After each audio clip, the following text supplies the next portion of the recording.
back in the beginning of the summer, I went down to the Federal Reserve to do a little, educational outreach, hand out flyers, and educate people on the private banking cartel.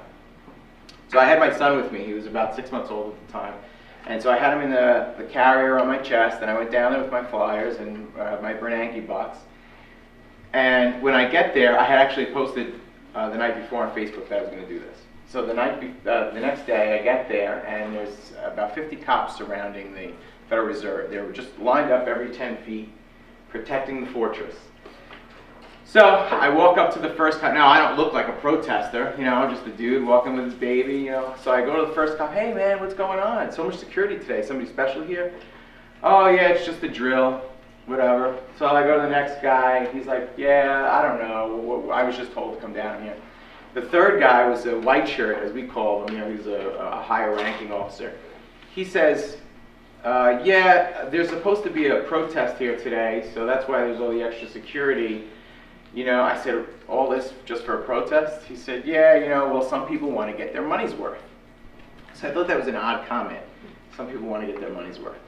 So I go about my, actually I walked up to the front door of the Fed, and I said to the detectives that were standing, I said, well, I'm the flash mob you guys are waiting for. So I gave them all flyers. I said, this is my issue, this is why I'm here. And I'm just going to be over here handing out stuff. So I think that they kind of felt like I was trying to get rid of them so the real mob could come. So after about an hour of me handing these things out, they realized I really was the only person, and they left. Anyway, that video went viral, and it was, I think a lot of people, I got some mainstream media attention off of that. It was pretty good. So then Occupy Wall Street came around. Oh, a month later after that, the NYPD announced in the Daily News that they have a Facebook and social networking task force that's monitoring social networks for, most of us probably knew that was coming already, but this was the official announcement of the unit. So we kind of broke that story a couple of months ahead of time. So now Occupy Wall Street comes around, and they're protesting capitalism, and it's a mostly leftist movement. But I said, this movement is great, because this is what the Tea Party wouldn't do. The Tea Party started for the right reason. It's a great movement. In some ways, it's still a great movement. But they just go and they wave their signs for an hour or two at a rally. They go home, and yes, they vote, and they make donations to campaigns, and so they have their kind of place. But here was something, I guess it was a little bit more up my alley, because it's civil disobedience. So they're out here and they're squatting in this park. So I was like, this is great, because this is the sister to the Tea Party. They're really the same movement. They started for the same reason, even though they may have different ideas about what the solutions are to the problem. So I go down there day one, and I thought it was just great. Anarchists would love it down there. It was this spontaneous community that just kind of grew up out of these people that all kind of have very similar values. And for the first month or two, it really was very peaceful. It worked very well. And then I guess the NYPD grew impatient with it. And that's when the problems started to happen, that now you're going to see these things happen on the news. So a lot of libertarians were giving me a hard time about going down there, because, oh, they're all just leftists, they want big government, blah, blah, blah. What are you going to bother with them for? But what I found was that the people that were there, now there was a wide range of people. You had a very small amount of Obama supporters, leftists, Democrats. Most of them were anarchists, anarcho-communists, or leftists, communists. There was a few communists as well. So I think that they were left over from the 60s movement. Some of them claimed to be very famous activists from that era, so I don't know their names, but so they were very open. They're very open to the voluntarist message. They're very open to the non-aggression principle, and that's really that's the common ground you can really form with these people, because a lot of them are pacifists. They're anti-war. They're very compassionate people, and they just think that the government is the only way to ensure that everybody gets taken care of.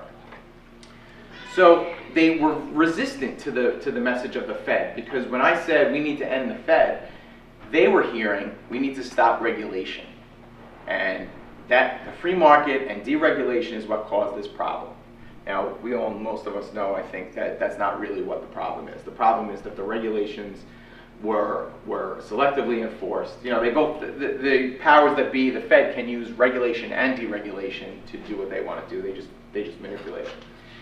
So, but when you explain that the Federal Reserve is a private bank, it's a privately owned bank, and when you really delve into what the Fed is, it's really pretty sickening. I mean, a lot of people in the Liberty Movement, I don't even realize how sinister the Fed really is, and it's really not even a conspiracy. I mean, if you read the Fed's own website, just about the dividends, the banks that own the Fed, the shareholders of the Fed, are actually by law required to get a specific dividend, regardless of what the Fed's doing.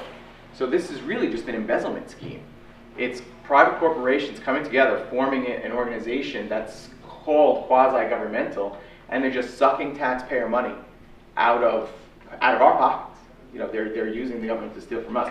So when you explain it in that way, that the government is a weapon, because the oligarchy, and they love that word, leftists love the word oligarchy. The right, the Tea Party's a little bit resistant to that, because they see capitalism as a good thing, and Wall Street to them is a symbol, even though they protested against it. This is kind of the cognitive dissonance, because they're protesting against bailouts and against Wall Street corruption, but then at the same time, if you start to criticize it and they think you're coming from a left position, it's like, no, don't touch Wall Street. Only we can criticize Wall Street. So,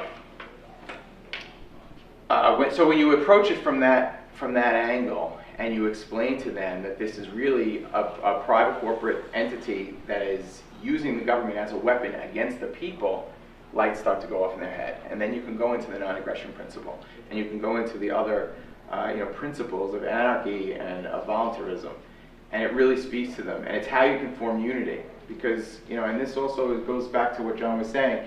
Divide and conquer is probably one of the most based on fear, is one of the most powerful tools that the establishment really has. By keeping us divided, whether it's left versus right, truther versus not, you're a conspiracy theorist, you're a statist, whatever the divide is, that's what keeps us from unifying together and really just talking to each other and getting rid of the fear, and based on love, coming up with a solution to solve whatever problems it is that we're facing, and whatever the topic is. Because I mean, really, that's the ultimate.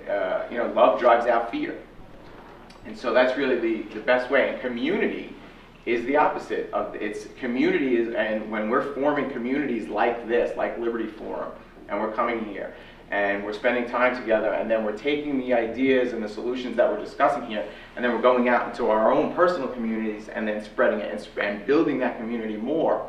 That's how you counteract the divide and conquer of what the establishment's trying to do. So I kind of went a little bit off track, but I